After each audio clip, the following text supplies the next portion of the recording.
দেশের প্রথম NG electronic ফেরি ভেসেলের পথ চলা শুরু হচ্ছে বাংলায়। আজ বৃহস্পতিবার বিকেলে মিলেনিয়াম পার্ক থেকে এই অত্যাধুনিক ভেসেলের আনুষ্ঠানিক উদ্বোধন করবেন মুখ্যমন্ত্রী মমতা বন্দ্যোপাধ্যায়।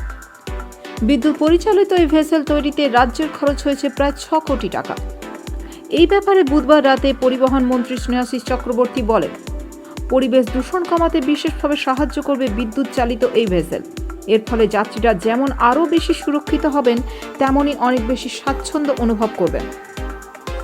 পরিবহন দপ্তর সূত্রে খবর, এই লঞ্চ তৈরি করেছে গার্ডেন রিচ শিপ বিল্ডার্স। এই ভেসেলটিতে এসি এবং নন এসি দুটি বিভাগই থাকছে। এসিতে 30 জন যাত্রী এবং নন এসিতে 62 জন যাত্রী নেওয়া হবে। মিলেনিয়াম পার্ক থেকে বেলুর মঠ হয়ে দক্ষিণেশ্বর পর্যন্ত যাবে এই ইলেকট্রনিক ফেরি ভেসেলটি। পরিবহন দপ্তরে এক কর্তা বলেন, 150 জন যাত্রী বহন ক্ষমতার সম্পন্ন একটি লঞ্চ চালাতে ঘন্টায় 10 লিটার ডিজেল খরচ হয়। সেখানে ইলেকট্রিক ব্যাটারি চালিত এই ভেসেল 2 ঘন্টা পর্যন্ত বা 30 কিলোমিটার পথ একটানা চলতে পারবে।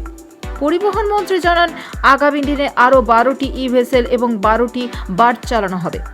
এজন্য প্রয়োজনীয় পদক্ষেপ করা হচ্ছে। এই মুহূর্তে রাজ্যের 37টি ডিজেল চালিত লঞ্চ আছে।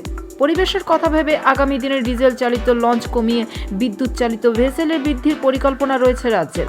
ফলে একদিকে যেমন জ্বালানির খরচ বাঁচবে, তেমনি দূষণ কমবে বলেই দাবি পরিবহন মন্ত্রকের।